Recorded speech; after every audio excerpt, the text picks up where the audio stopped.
led them to the Promised Land, a land flowing with milk and honey. Moses, filled with doubt, offered numerous excuses, but God empowered him, revealing his sacred name as I am that I am, and assigning Moses' brother, Aaron, to serve as his spokesman.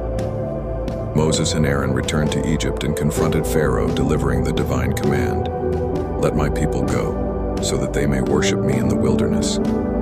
Pharaoh not only refused, but cruelly increased the slaves' workload, demanding they make bricks without being provided straw. In response to Pharaoh's hardening heart, God inflicted 10 terrible plagues upon the land of Egypt.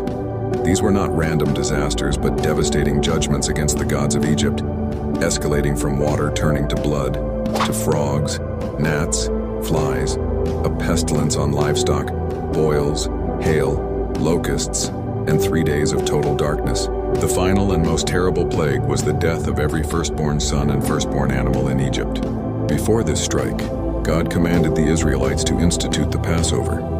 They were to sacrifice a lamb and mark their doorposts with its blood. When the destroyer passed through the land, he would pass over any house marked by the blood, sparing the Israelite firstborn.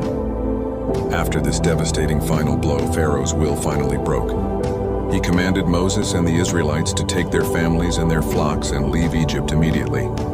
The Israelites left quickly, taking with them the riches they demanded from their terrified former masters. The momentous exodus was underway, but Pharaoh's remorse was swift.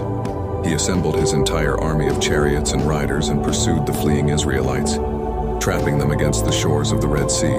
As the people cried out in fear, Moses raised his staff over the water, and a powerful wind parted the sea, creating dry ground for the Israelites to walk across. Once they were safely on the other side, the pursuing Egyptian army charged into the seabed, and Moses raised his hand again. The waters returned, drowning Pharaoh's entire military force. The Israelites had finally escaped bondage, now free people, but their journey had just begun. Guided by a pillar of cloud by day and a pillar of fire by night, they traveled toward Mount Sinai, the place where God would establish a covenant with his newly redeemed people.